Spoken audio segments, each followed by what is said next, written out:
Bienvenidas y bienvenidos a una sesión más del ciclo de seminarios ¿Qué sabemos sobre el cambio climático en México?, el cual coordina el Programa de Investigación en Cambio Climático de la UNAM. El día de hoy damos inicio al ciclo dedicado a expertas y expertos del Instituto de Ecología, con lo cual iniciamos el módulo número 30. Agradecemos muchísimo que el día de hoy tenemos como invitada a la doctora Tonantzin Tarín Terrazas. Gracias por aceptar nuestra invitación al seminario para presentar su ponencia titulada Flujos ecosistémicos para diseñar, evaluar e informar soluciones climáticas basadas en la naturaleza, MEX Flux. Voy a dar lectura a la semblanza de la doctora y me gustaría mencionar que ella va a dar una presentación de alrededor 40 a 45 minutos, y al final vamos a tener espacio para que las personas que nos acompañan el día de hoy hagan sus preguntas y comentarios. En el chat también las pueden dejar en Facebook o en la transmisión en YouTube. Bueno, voy a leer. La doctora Tonantzin Tarín es investigadora en el Instituto de Ecología de la Universidad Nacional Autónoma de México, donde lidera el Laboratorio de Ecofisiología de Ecosistemas Terrestres. Con una formación en Ingeniería en Ciencias Ambientales y una maestría en Recursos Naturales por el Instituto Tecnológico de Sonora, ha dedicado su carrera al estudio de ecosistemas áridos y semiáridos, especializándose en los flujos de carbono, agua y la ecofisiología vegetal. Obtuvo su doctorado en Ciencias de la Universidad Tecnológica de Sydney, donde investigó los flujos de carbono y agua en ecosistemas contrastantes del desierto australiano. Actualmente, su investigación se centra en los procesos funcionales y mecanísticos de los ciclos de carbono, agua y energía en ecosistemas terrestres, con el objetivo de comprender cómo responden ante los desafíos del cambio climático. Sus investigaciones abordan preguntas fundamentales en ecofisiología y ecohidrología, como como el destino final de la lluvia de los ecosistemas, la eficiencia en el uso del agua a nivel hoja, especie y ecosistema, y cómo que coexisten las plantas en ambientes compartidos. La doctora Tarín es miembro del Sistema Nacional de Investigadoras de México, nivel 1, con más de 23 publicaciones en investigaciones científicas de alto impacto y 2 capítulos del libro, habiendo alcanzado casi 2.000 citas. Participa activamente en conferencias y reuniones nacionales e internacionales, aportando de manera significativa al avance del conocimiento sobre la sostenibilidad de los ecosistemas en un entorno climático en cambio. Nos congratula mucho tenerla el día de hoy, doctora Tarín. Muchas gracias, y si gusta damos espacio a su presentación. Pues muchas gracias por tan linda introducción. Me preocupé un poco cuando dijiste que trabajaba con deshielo. Yo dije, no, ¿cómo? Si soy de Sonora y nunca tenemos hielo. No, Bueno, perdón. en algunas partes de la sierra sí, pero en general no. Siempre estamos con temperaturas muy altas, entonces no me ha tocado hacer nada en ecosistemas que tienen, digamos, hielo.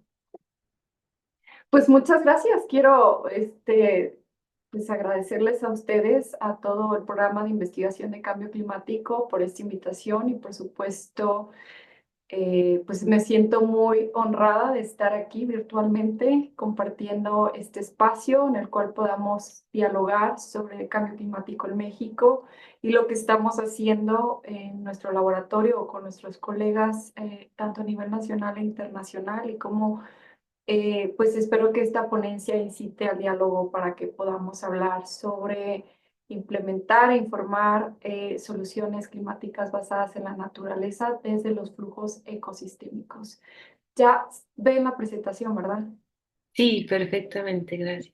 Todo muy bien. Entonces, comienzo o continúo más bien. Estamos viviendo una era de cambios muy rápidos ambientales. Creo que de esto estamos todos muy conscientes y lo estamos viviendo en cada una de nuestras ciudades, incluso en la Ciudad de México. El aumento en las concentraciones de gases atmosféricos como el dióxido de carbono, el vapor de agua, junto con todas las alteraciones al sistema hidrológico, al ciclo del agua, sobre todo en los regímenes de precipitación, pues están provocando fenómenos muy extremos, tanto de inundaciones como sequías prolongadas, olas de calor más frecuentes, que ni siquiera las vivimos mucho ya en lugares como la Ciudad de México. Además, los incendios forestales que cada vez son más intensos y recurrentes. eh, Estamos viviendo y apreciando muchos cambios de uso de suelos que están fragmentando los hábitats, hay invasión de especies exóticas, la emergencia de enfermedades como lo que acabamos de vivir con la pandemia y hay una disminución de los recursos naturales. Estos cambios obviamente tienen efectos negativos, tanto socioeconómicos como ambientales, a nivel global y a nivel país. Además, vamos a entrar ya el próximo año en el último lustro para implementar los mecanismos que nos permitan alcanzar los 17 Objetivos del Desarrollo Sostenible, estos con el fin de tomar acciones que nos permitan frenar y mitigar un poco el cambio climático desde todos los niveles sociales, económicos y ambientales.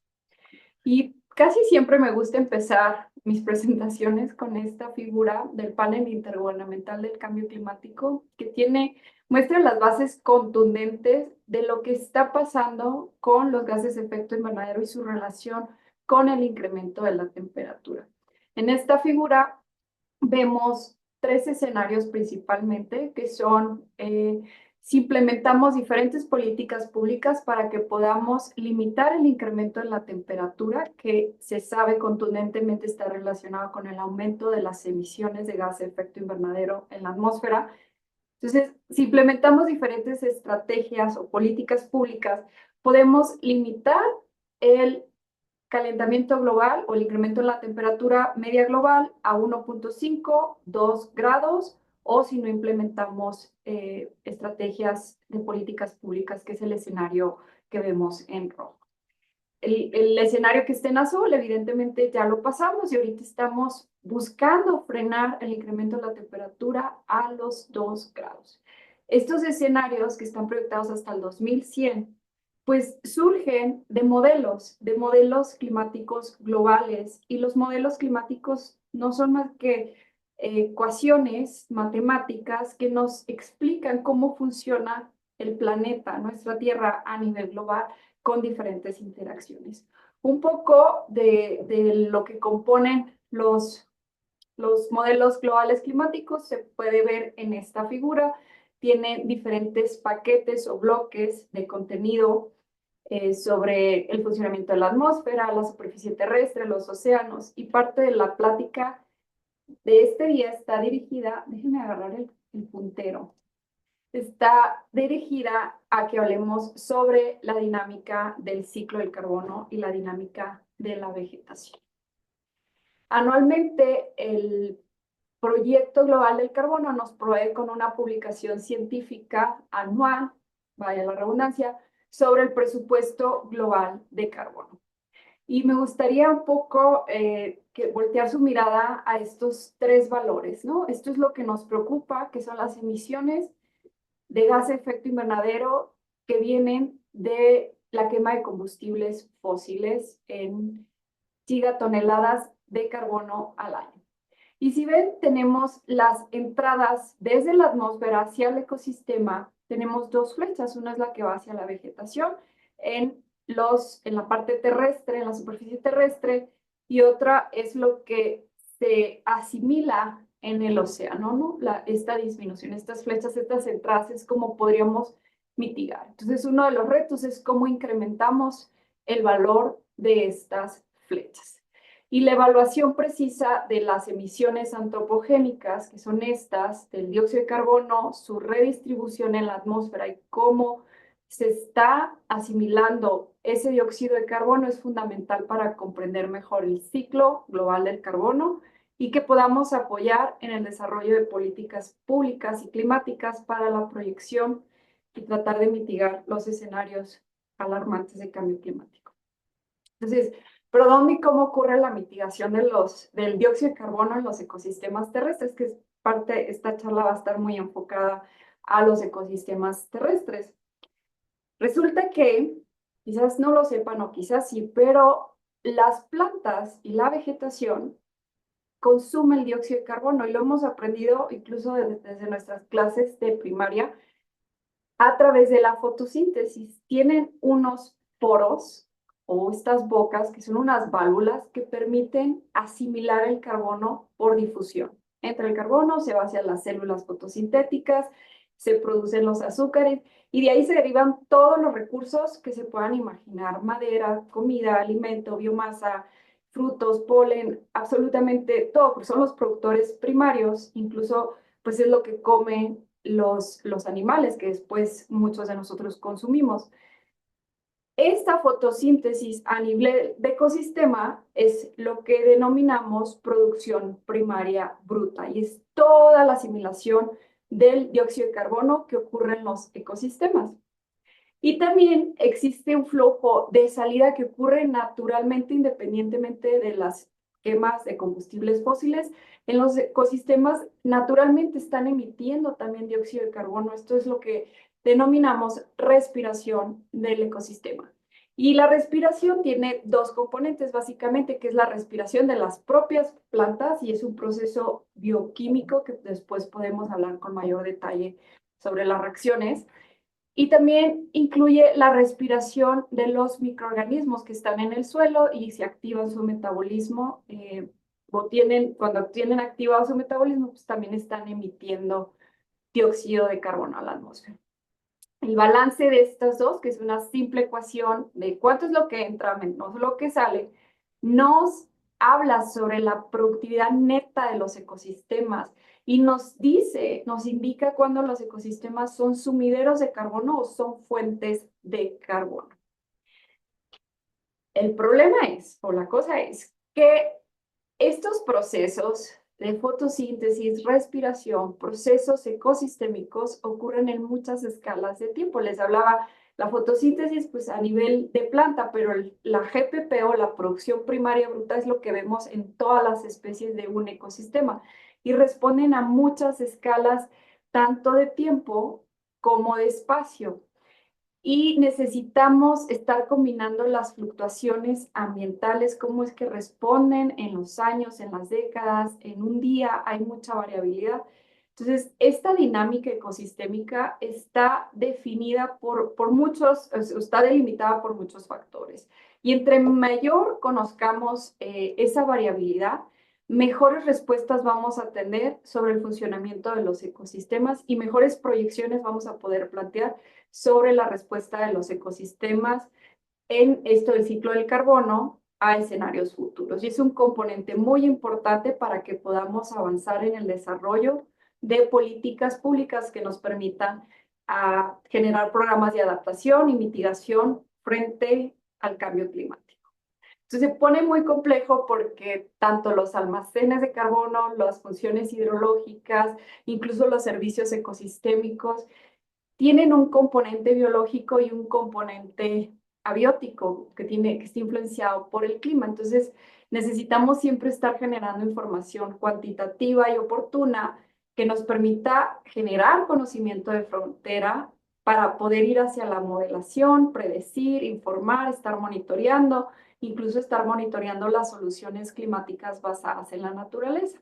Entonces, es importante que entendamos en estas escalas y que podamos siempre estar teniendo una retroalimentación de lo que estamos haciendo, cómo estamos manejando los ecosistemas para mejorar las estrategias de mitigación.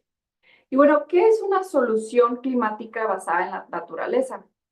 Pues van a ser todas aquellas acciones que emprendamos hacia la restauración, conservación y mejora de la gestión de las tierras y los cuerpos de agua que nos permitan incrementar el almacenamiento de carbono en los ecosistemas, reducir también los gases de efecto invernadero que van desde el ecosistema hacia la atmósfera y que podamos promover el enfriamiento radiactivo.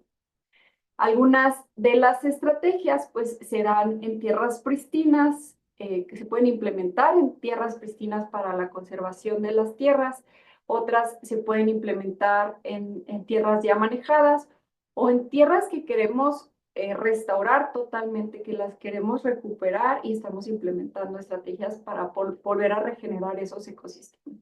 Pero básicamente Se trata de mejorar las actividades antropogénicas y las presiones que estamos ejerciendo sobre todas estas tierras. Y es bien importante, la verdad, resaltar que cualquier manejo y mejora hacia las tierras se tiene que hacer desde las comunidades locales, de la mano de las comunidades y para las comunidades, garantizando así un trato justo y equitativo entre todos los participantes. Y esto pues nos va a permitir ir generando, como vemos aquí en estas proyecciones, que las ganancias o el aumento en la captura del CO2 atmosférico se incremente, se reduzcan las emisiones de gas de efecto invernadero y también cambien otras cuestiones físicas que ayudan a incrementar las temperaturas, como es el albedo en los ecosistemas. Hay una serie de acciones climáticas basadas en la naturaleza que se están estudiando, que ayudan a mitigar, tienen un potencial de mitigación impresionante. Estos datos son para los Estados Unidos y podemos aplicar estas acciones en diferentes tipos de ecosistemas para mejorar precisamente el manejo de las tierras. Y además se reconoce el efecto que tiene o los beneficios que tiene de que implementemos estrategias, soluciones basadas en la naturaleza y que nos permita obtener beneficios relacionados con servicios ecosistémicos como mejorar la calidad del aire, mejorar o mantener la biodiversidad de los ecosistemas o la salud que hay en los suelos, incluso la calidad y la gestión del recurso hídrico.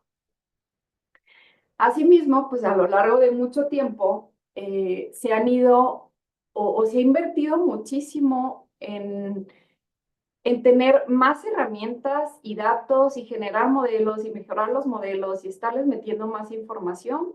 Y ahora la inteligencia artificial también juega un papel muy importante, precisamente para que podamos mejorar los escenarios de cambio climático. De tal modo que podamos estar informando las acciones de soluciones climáticas basadas en la naturaleza que les estaba mencionando anteriormente. Y cabe mencionar que las soluciones climáticas basadas en la naturaleza no ni son la panacea ni es algo realmente totalmente nuevo. Sin embargo, no fue hasta que se empezó a implementar esto de la red más y más, la Convención de Varsovia, donde se estableció un marco, un protocolo para que los países en desarrollo empezaran a reducir las emisiones a través de la mitigación basada en bosques y otros ecosistemas. Esto, por supuesto, se adoptó dentro del marco del Acuerdo de París y el proceso ha sido muy lento y ahí vamos, pero parece ser que ya está arrancando la implementación de soluciones basadas en la naturaleza. Pero entonces volvamos a esta figura de dónde está el carbono y volvamos a la teoría detrás de la asimilación del carbono y cómo podemos robustecer las soluciones climáticas basadas en la naturaleza. Entonces tenemos que conocer el cambio de las reservas de carbono. Este cambio en las reservas de carbono tiene componentes de entrada y componentes de salida que les había explicado anteriormente. Mucho de lo que se hace para conocer el stock de carbono o lo que tenemos de carbono es hacer inventarios midiendo la biomasa aérea, la biomasa subterránea, el contenido de carbono orgánico que se encuentra en el suelo, en estos reservorios que hay de carbono. Tienen alta incertidumbre, se tiene que hacer mucho muestreo en campo, es muy tedioso y por ejemplo, la altura, las mediciones de los árboles a la altura del pecho en los árboles, esto pues asume con ecuaciones alométricas que el 50% es carbono. Entonces, hay ciertos beneficios y problemas que están asociados a este tipo de mediciones y sobre todo el intenso trabajo de campo. Las salidas o lo que entra y lo que sale, el otro lado de la ecuación que vemos aquí, pues también se vuelve muy complejo e incluye muchísimos factores, que es la fotosíntesis, la respiración, lo que es la cosecha, recolección del carbono o la movilización que incluso se da por animales, el transporte lateral y los disturbios como incendios, sequías e inundaciones que también están movilizando el carbono. Entonces, pero el cambio en el almacenamiento va a ser un resultado de todos estos elementos que tendríamos que estar monitoreando, qué es lo que entra y qué es lo que sale. Los flujos nos permiten monitorear estos procesos de manera directa para que podamos entender qué es lo que está entrando y saliendo de los ecosistemas. Entonces, los flujos además son una moneda de cambio básicamente con la que estudiamos la interacción que hay de los ecosistemas con la atmósfera. Esta figura nos está mostrando diferentes flujos y procesos muy importantes que ocurren en los ecosistemas y que van a determinar la asimilación de carbono y la respiración de carbono, las entradas de carbono y la respiración del ecosistema y por supuesto en los ecosistemas urbanos, como se ve acá atrás, las emisiones del dióxido de carbono. Estas flechas, todas absolutamente, están relacionadas mucho con el ciclo del agua y con la energía y el calor que se está moviendo en los ecosistemas. Entonces, con un sistema como esto, empezamos a monitorear todas las direcciones de estos flujos. Y además nos ayuda a entender los mecanismos de almacenamiento de carbono desde el suelo y la vegetación para que podamos entender los reservorios que hay a nivel de ecosistema y la interacción con la atmósfera. Entonces, ¿qué necesitamos? Pues un monitoreo continuo de todo eso que les estaba mostrando en la figura anterior. Y existe una técnica que se llama técnica de eddy covariance en inglés, y esta es una mala traducción, correlación turbulenta, que nos permite entender la turbulencia precisamente del ambiente para ver hacia dónde van esos flujos, hacia dónde van esas flechas. Y esta técnica, pues básicamente son torres instrumentadas con toda la meteorología básica, porque es importante entender la relación del ciclo del carbono y el ciclo del agua con la meteorología básica, que entendamos las concentraciones hacia dónde van y aparte monitoreamos a nivel de suelo qué es lo que está pasando con la disponibilidad de agua en el suelo para la vegetación, las temperaturas, etcétera. Estas torres están instrumentadas con sensores muy sofisticados que nos permiten tomar datos de manera continua y programada, automática. Tiene todo para medir la atmósfera, todo para medir en la parte del suelo, se programa y básicamente se dejan instalados. Las mediciones de los flujos se pueden hacer tanto para carbono, dióxido de carbono, para metano, para agua. Se miden todas las flechas o todos estos mecanismos que les mostraba en la figura anterior sobre el intercambio de energía que hay en los ecosistemas. Es un método muy complejo, pero es de lo más defendible que tenemos para medir los flujos en los ecosistemas. Esta es una salida, es una serie de tiempo de lo que podemos tener la velocidad del viento en metros por segundo y la temperatura en medias horas. Se mide a alta resolución temporal, es decir, estamos obteniendo 18,000 datos en media hora. Esto es a 10 Hz o incluso se llega a medir a 20 Hz. Vale mucho la pena, tenemos series largas de tiempo. Y una de las ventajas de este sistema, pues es que hacemos una medición directa de los flujos, lo estamos midiendo en el sitio, la perturbación a los ecosistemas es mínima, porque solo se instala, como pueden ver, estas antenas o estas torres, y representa una población grande con alta resolución temporal, porque estamos midiendo a 10 Hz. Entonces, los flujos o el estudio de flujos en los ecosistemas, les decía, se puede dar también de otros gases efecto invernadero. Y todos estos gases efecto invernadero que les muestro aquí en estas flechas están relacionados a muchos procesos ecosistémicos. Y esto nos va a ayudar a cuantificar patrones y mecanismos de esos procesos para que los entendamos y los podamos relacionar con las variables climáticas. Podemos, que es lo que nos menciona en el segundo punto, y que podamos ir dando retroalimentación, podamos modelar mejor qué es lo que está pasando. Generemos esas proyecciones y nos ayude a mejorar la toma de decisiones sobre estos ecosistemas. Y en cuanto a las soluciones basadas en la naturaleza, climáticas basadas en la naturaleza, las mediciones de los flujos, pues son una herramienta muy útil que se está empezando a utilizar, vaya la redundancia, para poder informar sobre los reservorios del carbono, puesto que la medición de flujos está integrando diferentes fuentes y sumideros y los procesos que controlan los reservorios de carbono. Además, estudiar los flujos nos permite identificar emisiones potentes de otros gases de efecto invernadero como el metano o el dióxido de nitroso que no se están cuantificando realmente y que son gases importantes influyendo en el cambio climático.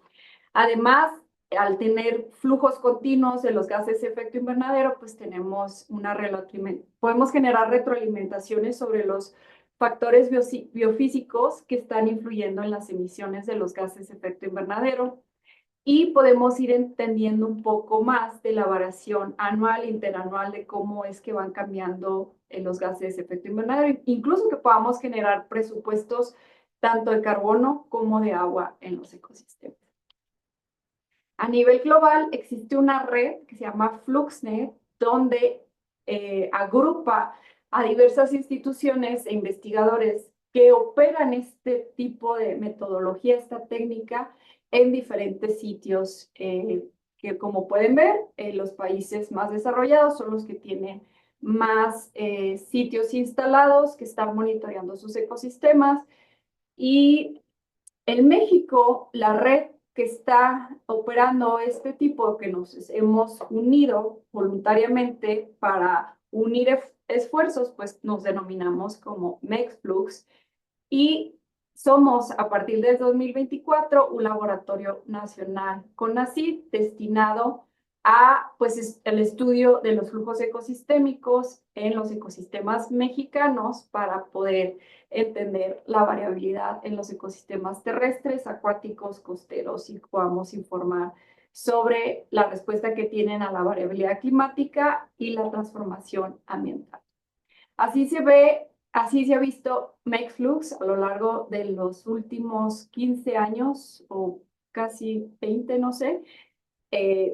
Y pues básicamente se han distribuido sitios. Pueden ver claramente que la mayoría de los sitios están en ecosistemas áridos y semiáridos, sobre todo acá en el norte, de donde yo vengo.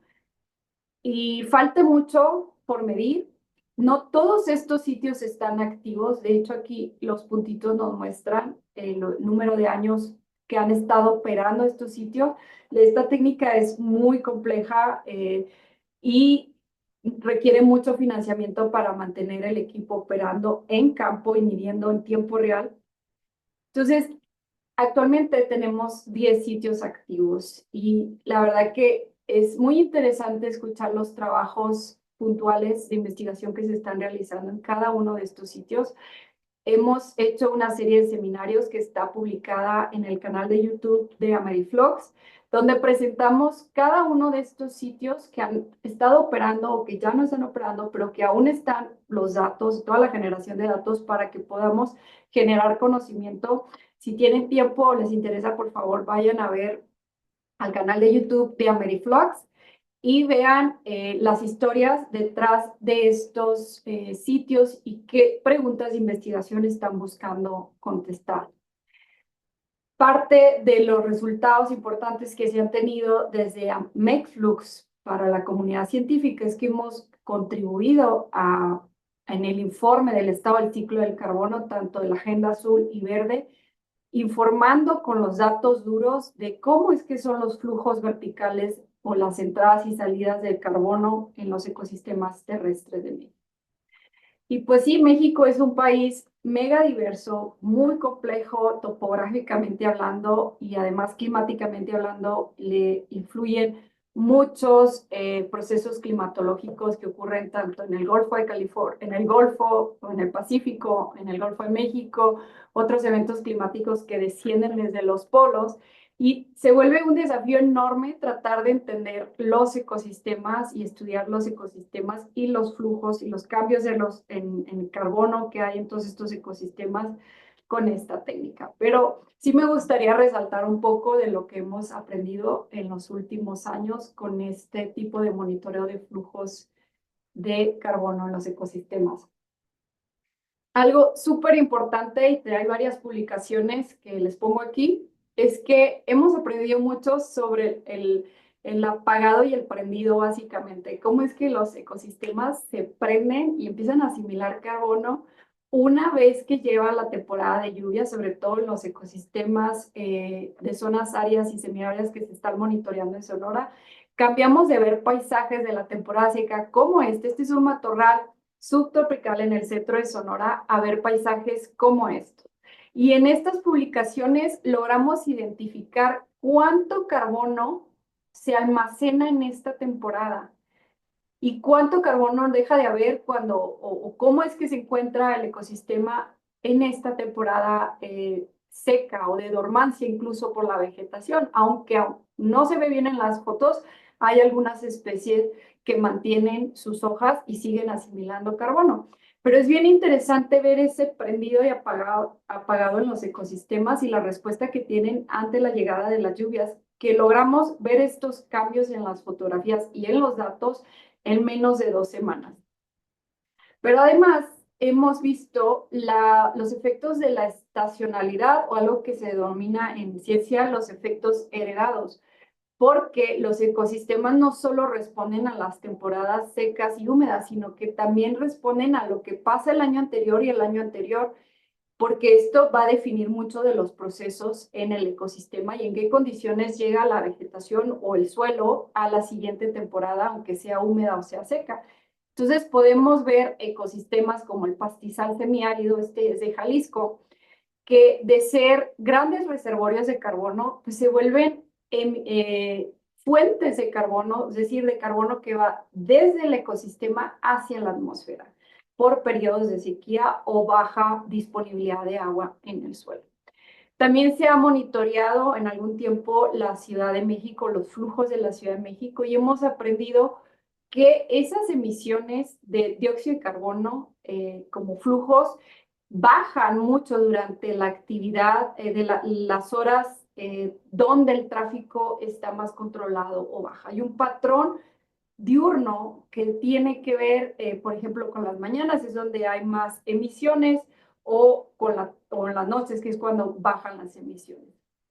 Hemos trabajado en la proyección de escenarios de cambio climático utilizando modelos muy complejos, modelos hidrológicos o modelos del suelo, para entender cómo la productividad del ecosistema cambia. En este artículo, uno de los resultados nos mostraron que ante diversos escenarios, que es lo que vemos acá abajo, escenarios de diferentes concentraciones de dióxido de carbono en la atmósfera y diferentes temperaturas, la productividad neta del ecosistema, lo que les hablaba, la asimilación, todo el balance neto del ecosistema, cae considerablemente por efectos del aumento de la temperatura y las concentraciones del CO2. Sin embargo, al agregar una modelación hidrológica, también vemos que el ecosistema, que es un matorral en este caso, se vuelve más eficiente en el uso del agua, un concepto que se conoce como la eficiencia de uso del agua, que es lo que vemos acá. Entonces, en un escenario de cambio climático, el ecosistema sí logra volverse más eficiente utilizando el agua y asimilando el carbono. Este tipo de datos, de monitoreo de flujos de datos, nos permite ir entendiendo muchos de los procesos en diferentes estaciones del año, hacer relación y partición de los flujos, cuál es la productividad neta del ecosistema, cuál es toda la asimilación de carbono, fotosíntesis, la respiración del ecosistema, relacionarlo con la parte del agua que entra al ecosistema, las variables ambientales, e ir refinando nuestro conocimiento sobre la dinámica del carbono en los ecosistemas. Además, hemos estado estudiando a nivel de hoja, a nivel de especies, procesos más finos que influyen y controlan la fotosíntesis. Entender qué es lo que pasa con la fotosíntesis y la asimilación de carbono en las especies nos ayuda a mejorar todos los modelos que existen actualmente, modelos de circulación global o modelos de vegetación, y es algo que tenemos que ir haciendo y lo vamos haciendo desde el trabajo al campo. Hemos particionado flujos importantes como la evapotranspiración, que nos ayuda a entender el destino final de la lluvia y cuáles son los factores que están contribuyendo más al que se dé el flujo del agua y cómo se relaciona esto con el flujo del carbono. Y bueno, mucho de los datos también se han ido a hacer comparaciones de sitios, porque al estar monitoreando diferentes sitios con esta técnica, pues podemos ir viendo cómo responden un mismo año o diferentes años a diferentes eventos ambientales y que podamos ir generando síntesis de cuál es el estado de los flujos de carbono y de agua y energía en los ecosistemas, o que podamos monitorear diferentes corredores de sucesión ecológica que encontramos en los diferentes ecosistemas. También por la naturaleza de los datos que se colectan, más todos los datos que vamos y colectamos manualmente en campo y que medimos con otras técnicas, lo podemos combinar para ir entendiendo patrones. En este caso, estos diagramas, que no voy a explicar con detalle, nos ayuda a explicar cómo son las correlaciones que influyen, o los factores ambientales que están influyendo en la respiración del suelo, por ejemplo, cómo es que lo controla la temperatura del suelo, la humedad del suelo, cómo eso influye en la productividad gruesa del ecosistema, y podemos ir haciendo síntesis. También hemos participado con estos datos en síntesis globales para entender todo el flujo del agua en los ecosistemas y mejorar así los modelos a nivel global. En el norte de Estados Unidos hemos hecho análisis con los ecosistemas que se encuentran en Sonora para entender qué es lo que hace que los ecosistemas de zonas áridas y semiáridas sean tan interesantes en términos de la ganancia de carbono.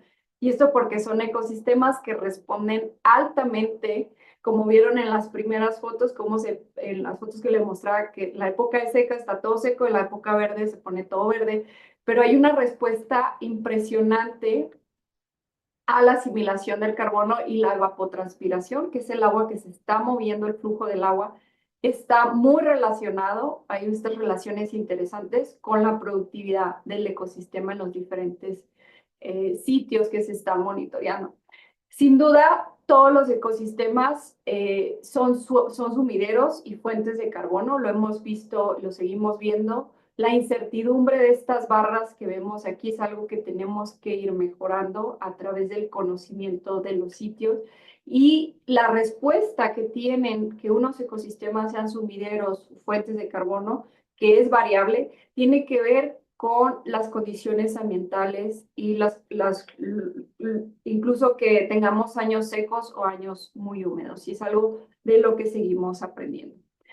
Algo en lo que hemos estado interesados o colaboradores hemos ya entrado en la discusión de ver el papel que tiene el ganado en la restauración de los ecosistemas. Los animales, la ganadería, en realidad juega un papel súper importante, moviliza mucho de la materia o de los elementos que hay aquí, del carbono. Las vacas se comen el carbono, sus heces contribuyen al ciclaje de nutrientes, y es importante que podamos ir informando para que se pueda planificar las causas de degradación o el impacto que tiene en la ganadería, y que se pueda hacer ganadería regenerativa, y que todo esto vaya en beneficio de las sociedades. Y para esto, los flujos ecosistémicos nos pueden ir informando muchísimo sobre el manejo de las tierras y seguir proponiendo soluciones climáticas basadas en la naturaleza.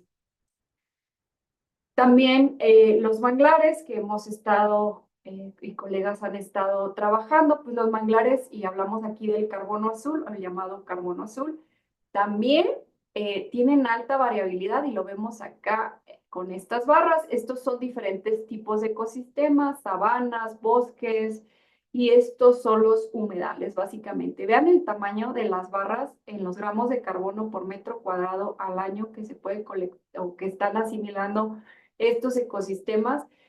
Es muy variable, y esto responde mucho a los factores climáticos. Y luego tenemos algo como lo que vemos acá en esta figura. Tenemos la producción neta del ecosistema igual en gramos de carbono por metro cuadrado.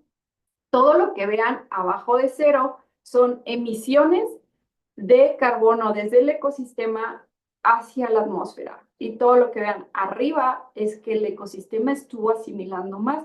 Y lo que se ha observado es que sí, efectivamente, como vemos acá, son grandes sumideros de carbono, los manglares, tienen alta productividad gruesa, la GPP, y tienen baja respiración. Y resulta que sí son grandes almacenes de carbono, por lo cual es muy interesante trabajar en manglares para su restauración y conservación e implementar soluciones climáticas basadas en la naturaleza. Pero lo que vemos acá, estos sitios en rojos o estos sitios negativos, más bien es que los manglares también llegan a ser fuentes de dióxido de carbono desde el ecosistema hacia la atmósfera y además metano. Y esto es porque no todos los años son iguales y esto puede estar muy relacionado a periodos largos sin inundación, que se relaciona ahí directamente ya con el ciclo hidrológico y estamos viendo cambios muy importantes en el ciclo hidrológico.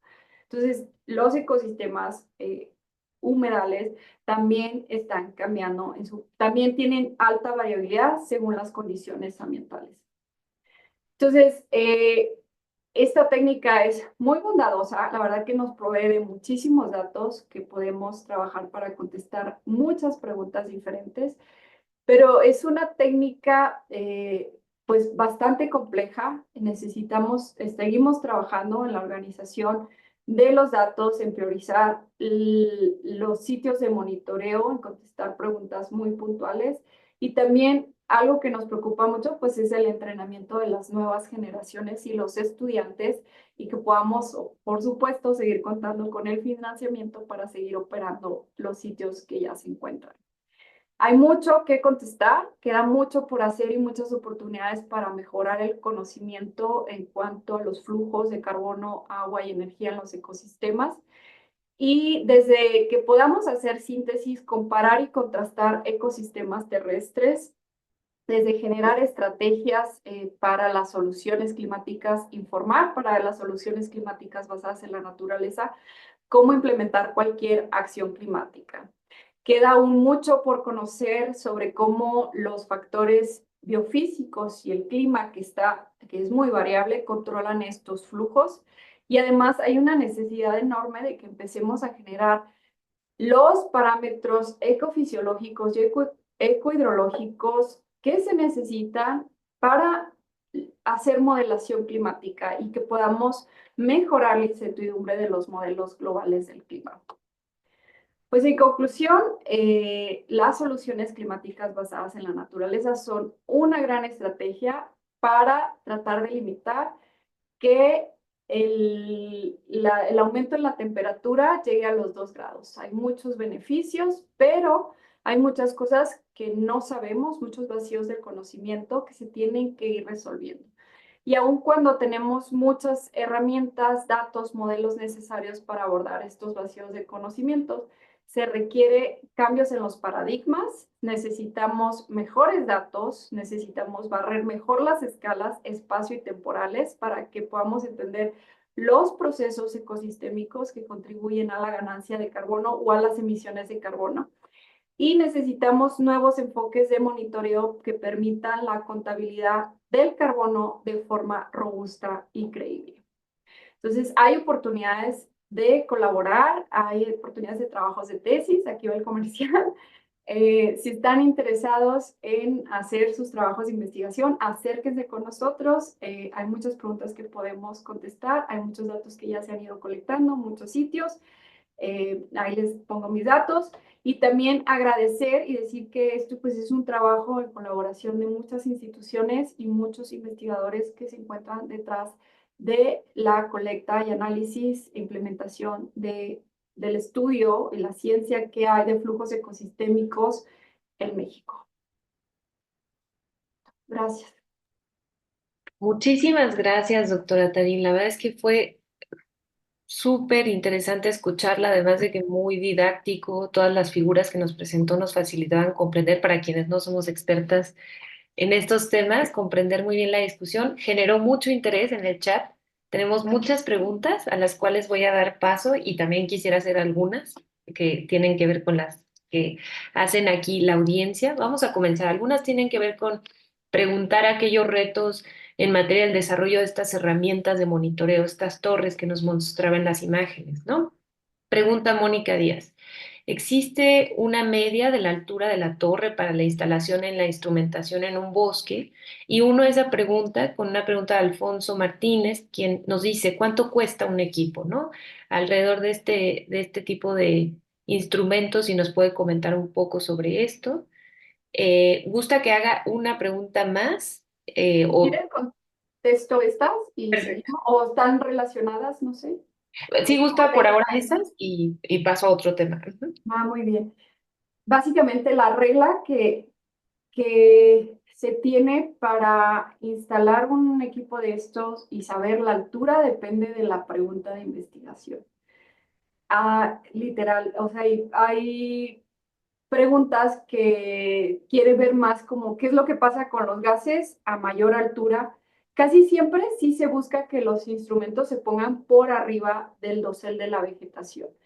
Y se supone, o el supuesto vaya, es que por cada metro que esté la torre instalada por arriba de la vegetación, nos representa 100 metros de diámetro que está observando la vegetación. O sea, alrededor, ¿qué es lo que estamos inventariando? Pero, o sea, hay investigadores que instalan torres muy altas, o sea, 4 o 5, o sea, si le instalas 5 metros por arriba de la vegetación, estamos viendo medio kilómetro de diámetro alrededor de la torre. Y también hay investigadores que instalan instrumentos por abajo del dosel cuando lo que se quiere ver es la contribución de carbono que tienen los diferentes estratos del ecosistema. Y el costo es caro, pero no imposible. Una torre, dependiendo también de los sensores que le pongas, porque puede haber como una versión muy básica, pero luego hay que agregarle cámaras para fenología o tantos instrumentos para medir la parte del suelo o diferentes sensores que nos permitan medir no solo el dióxido de carbono, sino también el metano o el óxido nitroso, más gases de efecto invernadero. Entonces una torre pues llega a costarte como 3 millones o 4 millones. Y el tema de la torre en sí, sin los instrumentos o la estructura, también es cara, y sobre todo en bosques templados, que ahorita no tenemos ningún bosque templado que se esté monitoreando en México, pero si todo sale bien, pronto se estará monitoreando un bosque templado donde los árboles tienen 30 metros de altura. La torre tiene que ser 50 metros de altura o 40 metros, o sea, se ocupa 300,000 pesos para instalar una torre con todas las seguridades necesarias que permitan operar el sistema, más el tema de seguridad. Pero algo que es bien importante destacar es que si es caro el sistema, si es caro la torre en sí, lo más caro es el financiamiento continuo para poderlas dejar por años y que puedan enfrentar desafíos ambientales y que tengamos la capacidad de estar entrenando a las futuras generaciones y que se interesen. Pues eso es lo caro, o sea, las idas al campo, ver los datos, regresar con los datos, dar el entrenamiento oportuno a los jóvenes. Eso es lo que hay un costo más alto, sí, económico, pero también de capital humano. Perfecto, muchísimas gracias. Y a propósito de eso, de generar interés y poder sumar jóvenes investigadores a estos proyectos, mencionan varias personas en el chat. Si podemos poner la lámina anterior donde está su contacto y su página, doctora, la podemos dejar si gusta de fondo en la conversación. Muchas gracias. Sigo con una pregunta de Rebeca. Nos dice, hola, soy arquitecta y me interesa saber cómo nos posicionamos en los flujos ecosistemas como seres humanos. ¿Existen estudios? Y si me permite, sumo a eso una pregunta personal que tenía que ver con si tenemos ya, digamos, estos niveles de análisis que usted nos mencionaba, este potencial de mitigación o estos GPP y otra serie de variables, sería posible, bueno, pensando en estas soluciones climáticas basadas en la naturaleza, estas 21 posibles que ya se tiene ahí muy bien rastreado su potencial de mitigación, si pudiéramos inclusive sumar a esas, ¿cuáles tienen mayores beneficios sociales o mayor participación de comunidades? Como una tarea, digamos, sé que no es necesariamente una tarea que toque solo a una persona o un grupo de trabajo, pero sí es parte de lo que se puede ir añadiendo, muy en resonancia con lo que nos mencionaba Rebeca.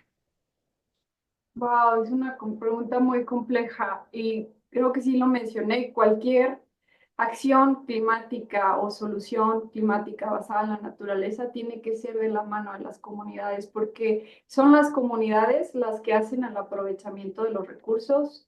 También las empresas grandes llegan y aprovechan los recursos, pero son esas comunidades las que van a defender sus ecosistemas y tenemos que hacer esa interacción con ellos, trabajar de la mano con ellos para la restauración y manejo de las tierras. O sea, definitivamente lo tenemos que hacer de la mano. No sé, pero las compañías que se están encargando mucho de verificar o monitorear, por ejemplo, créditos de bonos de carbono, pues sí están apelando mucho a que se lleven estrategias justas de la mano de las comunidades.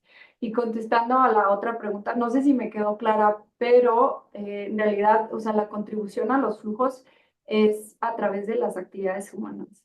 Las actividades humanas tienen diferentes emisiones de carbono y eso pues ya está bastante estudiado también. Hay bases de datos enormes que nos muestran cuáles son las emisiones de gases y efecto invernadero de las diferentes actividades antropogénicas. Perfecto, muchas gracias, doctora. Menciona Alejandro Muñoz, tenemos un montón de preguntas, seguramente la van a contactar. Vamos a Eh, tener que guardarlas. Sí, exacto, ¿no? O también También les redirigir. voy contestando poco a poco. Sí, sí, sí. Pero bueno, es muy positivo, generó mucho interés su ponencia. Alejandro Muñoz nos pregunta, ¿cuáles son los sesgos que se pueden presentar durante el monitoreo? Por ejemplo, el registro de emisiones de CO2 provenientes de arrastre atmosférico. Ah, bueno, ese es uno de los peros que tiene esta técnica, que solo ve los flujos verticales, o sea, todo lo que sube y baja. Todo lo que sea lateral, tanto en la atmósfera como a nivel de suelo, no lo logra ver. Y por eso hay que estar implementando y complementando estas mediciones con otro tipo de mediciones. O sea, el arrastre no lo logra ver. Y sí, creo que ya esa era la respuesta. Ok, muchas gracias, doctora. Posteriormente nos dice Rebeca nuevamente, ¿hay estudios en la REPSA de San Ángel de estos flujos ecosistémicos, por ejemplo? No lo sé, la verdad. Ok. Mónica Díaz también tiene interés en preguntar cómo pueden desarrollarse la modelación climática por medio de tipo de medición del flujo ecosistémico. Mucho, porque los modelos necesitan datos. Y mucho de lo que hemos modelado para México vienen de datos de otros ecosistemas, porque tenemos pocos datos para nuestros ecosistemas y tenemos pocos factores importantes de parámetros claves sobre el carbono, sobre el agua, sobre la energía, que se necesitan para alimentar los modelos. Muchos de los datos que se utilizan son datos satelitales que incluso no han sido validados con mediciones en sitio como esta. Entonces, estos datos es producto directo para modelos globales del clima. Gracias, doctora Tarín. Hay varias preguntas más, pero creo que algunas tocan el tema central ahora de carbono azul, el papel de los ríos, qué papel juegan estos, si hay parámetros o relaciones que han estado trabajando en temas de flujo de agua y déjeme juntar una más, cómo los ríos sirven como sumidero antropogénico, si hay algún estudio en el sur poniente de la Ciudad de México, qué alcance tienen los datos, por ejemplo. Es una pregunta muy compleja y tenemos que ir como a la parte más básica, ¿no? De quiénes pueden consumir el dióxido de carbono, las plantas y los microorganismos. Las plantas a través de la fotosíntesis, el fitoplancton, las algas, los pastos marinos. Entonces, los ríos podrían ser, si los pastos, si los hay, y hay que irlo a monitorear y es muy complejo. No sé si hay emisiones que se llegan a tener más de los ríos, pero eso tiene que ver con la temperatura, el tipo de microorganismos que tengan, las inundaciones, otros procesos de eutroficación que puede haber en los ríos y lagunas. Esta técnica pudiera ver eso, porque pues esta técnica hace una muestra de lo que está sucediendo en una escala grande. Entonces, todo lo que esté abajo, ríos, lagunas, diferentes plantas o diferentes, no distingue realmente qué está haciendo cada uno, pero sí nos da información de lo que entra y lo que sale de forma vertical. Contestando a la otra pregunta, no vemos nada de lo que pasa de manera horizontal, pero hay que traer técnicas que nos permitan ir contestando y refinando qué es lo que está pasando con el carbono, con el agua y con la energía en los ecosistemas. Doctora, y en términos de impacto de la información, el impacto que esta puede tener de darse a conocer en la toma de decisiones, nos comenta Lilian Elizabeth. Digamos, ¿hay forma de compartir estos datos en materia de manglares con quienes están destruyendo su hábitat por distintos proyectos de desarrollo, como puede ser el Tren Maya? Digamos, ¿hay forma de dar a conocer a quienes están en política pública toda esta información que ustedes han reunido? Claro, claro, y estamos en la mejor disposición de compartir y enseñar lo que se ha ido monitoreando. Perfecto.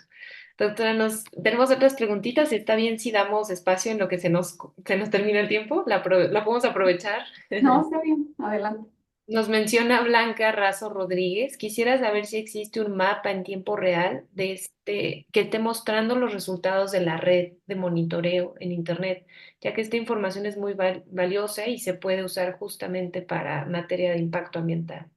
La- me encantaría decir sí, pero no. Me encantaría decir que sí existe. Existe una página web que hemos hecho recientemente y ahí pueden entrar a ver cada uno de los sitios y le ponen Mecflux. No tengo la liga, pero les prometo que después se las comparto. Por favor, escríbanme y les comparto la página web y pueden ver los sitios, quiénes son los responsables, las instituciones responsables de estos sitios y si hay interés de colaborar, hacer algún estudio o algo, pueden dirigirse directamente a estos sitios con las personas que vienen ahí en el correo, el nombre del investigador, la institución. Y me encantaría decirles si están los datos. Ese en verdad es un sueño que tenemos muchos, de que podamos tener estos datos públicos, pero una vez que se colectan en el campo, siguen cierto postprocesamiento, para lo cual necesitamos estudiantes, porque hay mucho trabajo que hacer para llegar a entender los flujos y las variables ambientales. Entonces, no se puede subir de manera automática, no en este momento. La verdad que desearíamos hacerlo. Y lo otro es que sí necesitaríamos capacidades computacionales altas, porque son datos con alta resolución temporal. Son 10 datos por segundo los que se están colectando. Perfecto, muchas gracias, doctora. Nos preguntan sobre el tema anterior, acerca de las torres y la infraestructura y el alcance que tienen. ¿En un bosque templado tienen pensado en algún lugar colocarlo de forma específica? Sí, no estoy segura que pueda dar esa información como tal en este momento, pero sí lo comenté de que sí queremos monitorear un bosque templado. Se ha hecho el intento por monitorear un bosque templado ya aquí en el Bajío, pero no se logró como tal. Es muy complejo porque son ecosistemas muy altos. O sea, los bosques templados son los árboles, les digo, viven 30 metros, 40 metros, las torres tienen que estar, o sea, hay que subir en grúa casi, casi. Entonces sí, es uno de los proyectos para el próximo año que se pueda instalar en un sitio templado, en un bosque templado, porque no hay ningún bosque templado que se esté monitoreando en este momento y los bosques templados son ecosistemas muy representativos de México. Perfecto, doctora. Le puedo leer una última pregunta y un par de felicitaciones más, y si gusta con eso cerramos. Menciona Silvano Puente desde Facebook. Excelente presentación. Mi duda es si se tiene comprobado científicamente los grandes beneficios del ecosistema manglar, porque en algunas regiones de México se siguen talando, ¿no? Lo pregunta, ¿por qué si esto sigue ocurriendo? ¿Me la puedes volver a hacer? Los beneficios de los... Sí, sí, se tiene comprobado los grandes beneficios del ecosistema manglar, ya que, bueno, es paradójico que se siga talando o digamos, sí, retirando las zonas de manglar en muchas partes del país. Pues sí, yo creo, eso ya hay mucha evidencia de todos los beneficios que nos dan los manglares y muchos tipos de humedales en tanto el ciclo hidrológico, la biodiversidad acuática, incluso de aves y de especies, de todo tipo de especies, sí está comprobado. Ya hay incluso esfuerzos, es cierto que han deteriorado muchas regiones de manglar, los han destruido, pero también ya empieza a haber esa regeneración. Hemos hablado con comunitarios en Sonora, por ejemplo, donde dicen, basta ya de las actividades acuícolas, de las granjas camaronícolas y todo esto, y están yendo hacia la conservación y restauración. Y qué bonito que empiecen a restaurar los ecosistemas, pero más interesante desde el punto de vista de la ciencia, que podamos ir monitoreando cómo estos ecosistemas se restauran y cómo la ganancia de carbono se recupera y empieza a subir. Ya no tenemos lo que era antes, lo que pasó durante el disturbio, pero sí podríamos empezar a investigar cómo es la recuperación de los ecosistemas. Eso. Perfecto. Doctora, pues le mandan muchísimas felicitaciones desde Facebook, desde el chat aquí en Zoom, por los resultados de su investigación, por esta plataforma. Hay mucho interés en seguir su investigación para participar y colaborar. Mencionan aquí de estudiantes de Chapingo, de la carrera de Ingeniería en Restauración Forestal, seguramente de otros institutos de la UNAM, gente que está haciendo doctorados en agroecología y demás. Entonces, creo que nos dejó pues con un montón de temas abiertos y mucho interés. No dudo de que la van a seguir contactando. Nosotros tenemos interés en seguir su trabajo también. Y pues, si les parece, cerramos en este ciclo. Muy agradecidos de tenerla, doctora. No sé si gusta dar algún mensaje final. Solo comentarles que, pues, que me honra mucho la invitación y el interés de los estudiantes y todas las personas que están aquí. Pero nomás volverles a comentar que no soy sola, que somos muchas instituciones, somos muchos investigadores. Este trabajo es producto de muchísima investigación que se ha hecho en diferentes grupos de investigación en estas instituciones de México. Por eso vuelvo a poner esta diapositiva. Y si bien yo puedo recibir a muchos estudiantes y estaría encantada de empezar a trabajar, que empecemos a trabajar estos datos, también puedo servir de puente para decirles quiénes serían los mejores investigadores o con quién sería más adecuado trabajar que conmigo. Y pues nada, pues muchas gracias. Cualquier cosa, pues me escriben y les sigo contestando sus dudas, si puedo. Sí, muchísimas gracias, doctora. Y antes de retirarnos, quisiera mencionarles e invitarles a toda la comunidad que nos está escuchando, además de que por favor agradeceremos mucho que circulen esta información. El siguiente lunes, y digamos del próximo lunes 14 de octubre hasta el 25 de octubre, tendremos el 14º Congreso Nacional y el 6º Congreso Latino de Investigación en Cambio Climático. Este congreso va a tener numerosas conferencias magistrales, mesas, paneles, ponencias, presentaciones de artículos ganadores en investigación de cambio climático. Y bueno, les invitamos a que asistan, estén pendientes de la página, los eventos que van a ver. Además de decirles que el lunes 14 de octubre a las 10 de la mañana comenzamos con una conferencia magistral. La va a dar el doctor José Luis Amaniego, encargado de Cambio Climático y Desarrollo en Semarnat, la cual se titula Retos y oportunidades del cambio climático para México. Les esperamos y también les recordamos que este seminario va a continuar. Nos vemos con la siguiente sesión dedicada al Instituto de Ecología el próximo jueves 24 de octubre con la ponencia Los bosques tropicales son sensibles, resilientes o resistentes a la sequía. Evidencias de un sistema de modelo, presentada por el doctor Julio Campo Alves, de 12 a 13, como tenemos este horario habitual. Les agradecemos muchísimo a la doctora Tarim. Muchas gracias por su tiempo, por compartirnos su conocimiento y que tengan una buena tarde. Gracias, doctora. Hasta luego, buena tarde. Gracias.